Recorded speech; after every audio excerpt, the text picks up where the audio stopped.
I review 10 service business social media pages, and every single one is making the same mistakes.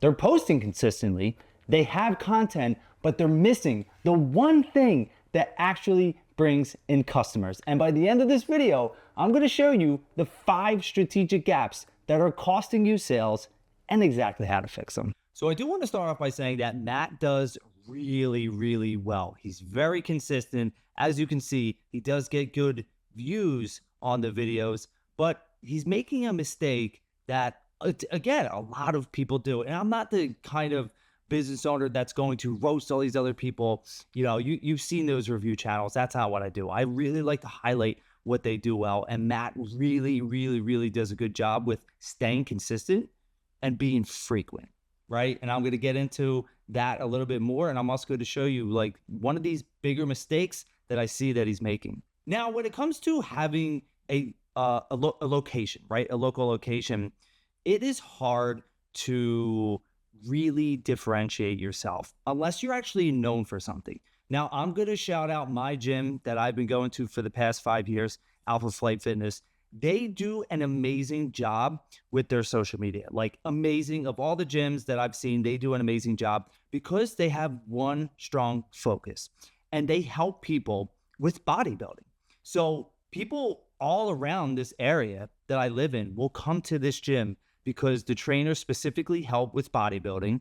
The owners are bodybuilders. They've won competitions. They help and they train and they coach so many other people. So they have a clear person, right? They differentiate themselves because that's what they do. The one thing I was seeing with Matt, and whether he knows it or not, is that there's no clear differentiation between what his gym does that the other gyms don't do. Now, if you look at it, you'll see like, okay, they do group classes. So that is in and of itself a differentiator, but there's a lot of people in my area, especially who do group classes, right? And he's getting decent views, you know, like 1,300, 1,100. He's getting decent views and he's getting likes. He's, you know, 3 likes here, 33 likes here, 8 here, 4 here, 7 here. But I feel that if Matt can specifically for his page differentiate himself and say, this is who I am for. My gym is for busy parents that have kids, don't have a lot of time to work out. We can get you in, do a 30-minute class 3-4 times a week. You're going to change your body. You're going to love what you see in the mirror, right? And this is just completely spitballing. Whatever your specific target person is and who you're trying to reach, that's how you differentiate yourself. And this is one thing that Matt can do with his gym because he's already consistent with it. And that, again, that is one of the biggest pieces of this puzzle. And he's constantly posting and he's been very frequent with doing it. And that is so important with social media when you're using it to build your business. So I actually wrote down some homework for you if you want to utilize this to grow your business. Number 1, identify 5 to 7 current clients willing to share their transformation stories. That's huge. Create a content series and call it the Client Spotlight. And every post should answer, how does this help my potential client see themselves succeeding here? If he focuses on that, that is going to grow the business. It is going to get more engagement from the right clients. And that's what we're looking to do as business owners. That's the reason why we use social media. So next up, we have my buddy John, who is great with staying consistent as well. Now, I know you can see here, he hasn't posted in a few days, but he's very consistent. The big problem with what John has been doing is the complexity behind it. And this is what I told him. Some of the things that he posts, especially like this one right here, this is so complex, right? And if you make people work, if you make people try to understand what you're saying and you're not more simple and put it in language that everyone can understand, you're going to turn most people off because their brain wants to conserve calories, right? And when you're always thinking like, what does this mean? 529 plans versus UTMA accounts for childhood savings, saving for your kids' future. Okay, that is something that interests me, can be a tax advantage, right? But then it goes into all this other stuff and I'm like, oh man, this what is being said here? I don't want to see the talking points. I want to know how it affects me. And that's what other people want as well. When you're putting content out there, your client, your customer wants to know how it's going to affect them and how your product or service is going to help them. If they're in pain, financial distress, they need to lose weight, they need to study to pass a test, and your service comes in and says, hey, I can help you lose 30 pounds in 45 days by following this. Hey, I can help you start your retirement account like John does to plan for the future because I know you're worried about stress, and he can also help you set a monthly budget. This is what I can do, right?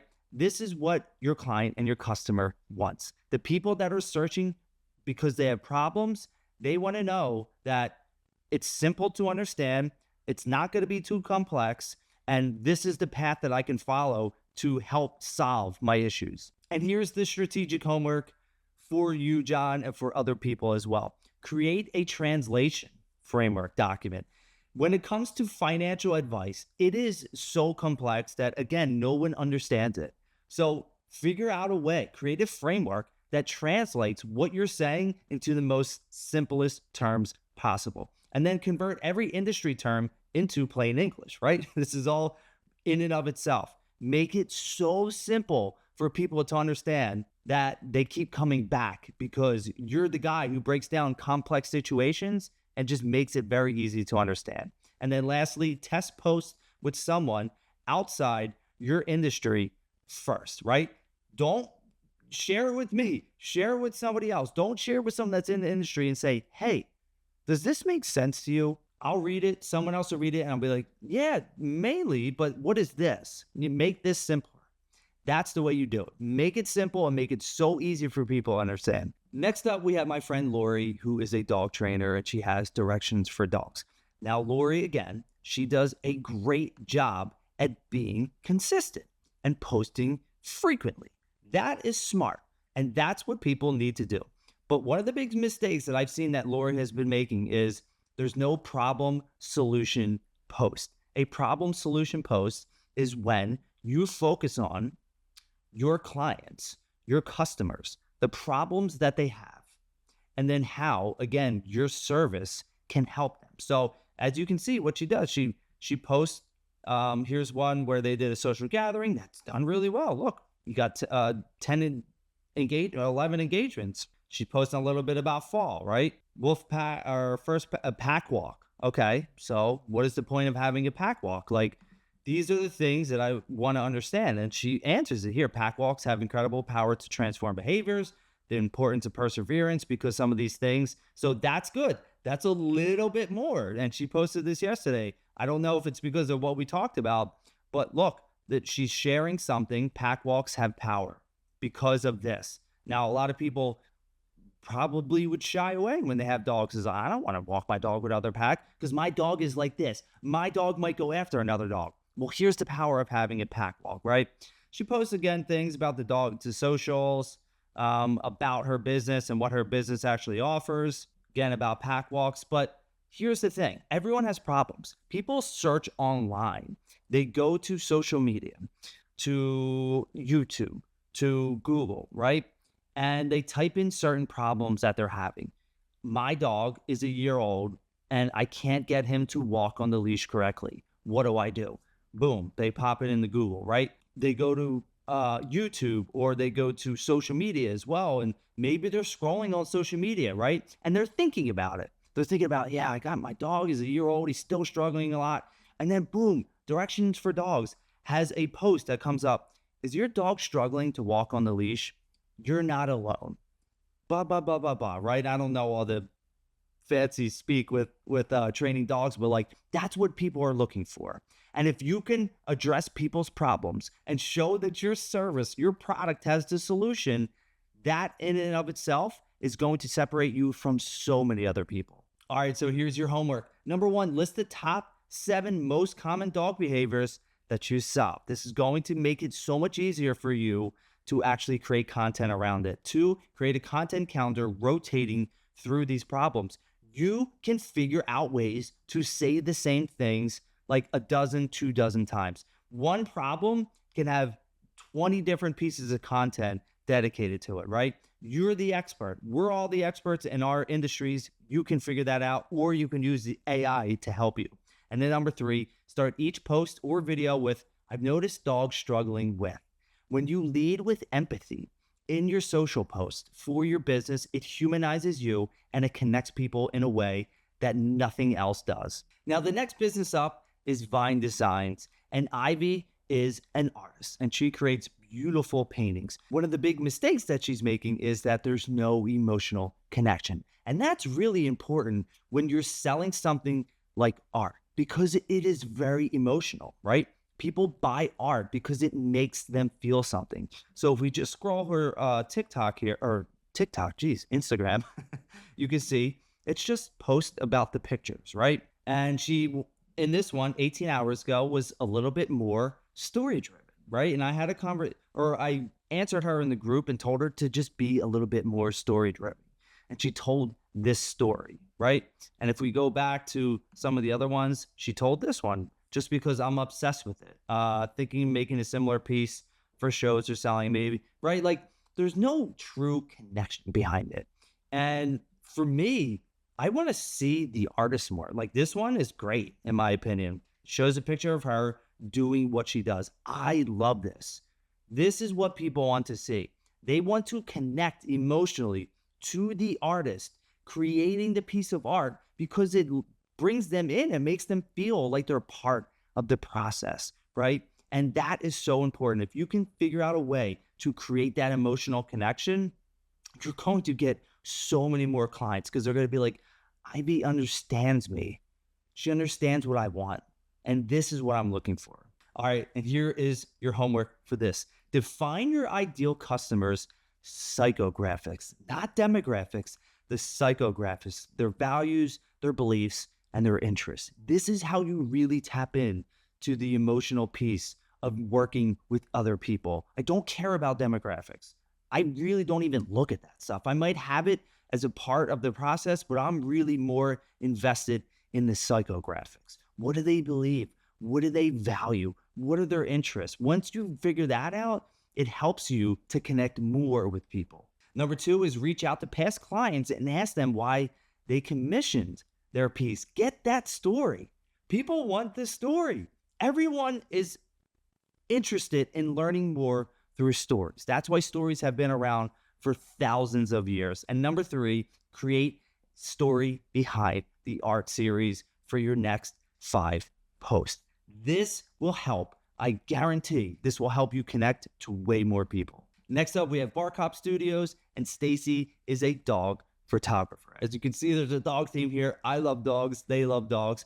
And the main issue that Stacy has with her content is that there's no actual content pillars. And most people do not have content pillars in their business when it comes to social media. And most people don't even have a strategy, right? They just post whatever. But having content pillars is really important. As you can see here, she posted something about Chesco Buzz, Doggy Trunk or Treat. It's an event that's happening. She shared the event with the Dog Mom Social. And then it goes back to calendars. And then we have something with Santa Paws is coming to town. So another event,